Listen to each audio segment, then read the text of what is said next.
In 2009, Myki was unravelled to Melbourne's transport goers, and in 2010 it officially took over the reins as Melbourne's only smart card ticketing system, taking over Metcard, which had been in operation since 1996. During its 7-year lifespan, it has encountered many problems and been scrutinised by the media and left the general public angry. The main problem the public has with the system is the fines and how they are subsequently enforced. These fines are enforced and governed by the Public Transport Victoria and its numerous transportation officers, many of which have been reported in the past for acts of physical aggression when administering these fines. Many of these acts of physical aggression have been caught on camera by patrons and security cameras and posted on the internet. Metro's ticket inspectors have also attracted negative attention online, with university students using stalker spaces run by university students to warn others of ticket inspectors lurking around universities or major stations. Julian Burnside AOQC is one of Melbourne's most notable barristers and human rights advocates. He is now also most notable for his opposition of the Myki system and Metro's authorised officers. He had this to say on the following issue. Myki has a couple of problems. One is the equipment is not necessarily as reliable as it ought to be, but the other, and the major problem I think, is the attitudes of the authorised officers. They seem to regard themselves as having as their sole role catching people and frightening them. And I think it's really bad. However, in recent years there has been a legal mean established specifically to combat these various Myki fines. In 2015, he and his team of lawyers offered free representation for up to 60 transport fine related cases.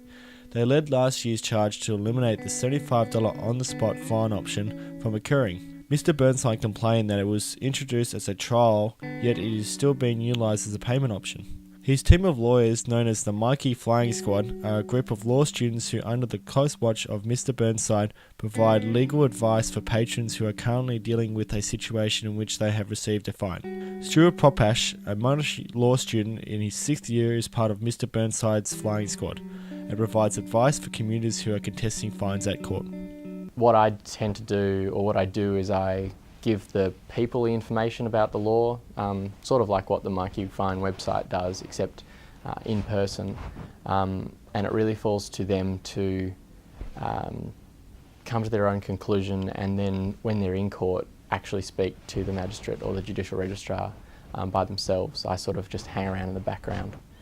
Despite the means of ticketing having changed, the fines have stayed the same, with the average fine for an offender over the age of 17 being around $223. The offences include consumption of alcohol whilst on a train, vandalising the train in any means, and a range of other offences. Yet the offences that people most complain about include not possessing a valid concession card if utilising concession Myki not touching on properly, and placing feet on an adjacent seat. In 2014 to 2015, 170,270 infringement notices were issued on the Metropolitan Train Network, and 69,827 people paid on-the-spot penalty fare. The remainder either took their case to court or decided to pay the fine at a later date. Judging off a report from the Magistrates Court in early 2014, out of 109 fines appealed in court, a mere 6 were actually forced to pay, whilst the others got off the hook for various reasons. Not only does this exemplify the amount of null and void cases that the courts have had to deal with on a day-to-day basis, wasting everybody's time, but also shines a negative light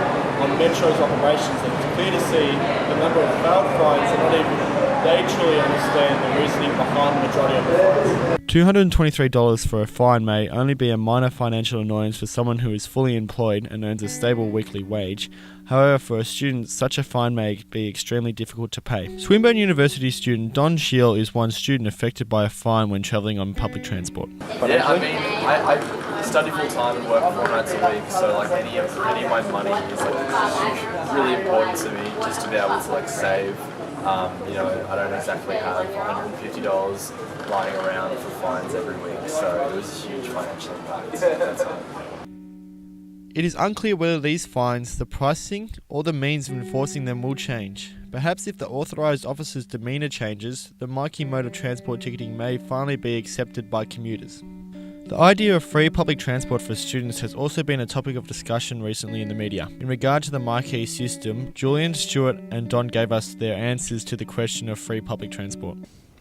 I think the idea of free public transport generally is very good, Sounds good, I'm a student. I'm not concerned with paying public transport. Like, I'm not fussed if it's not free. This has been Hardeman reporting for Swinburne's The Standard.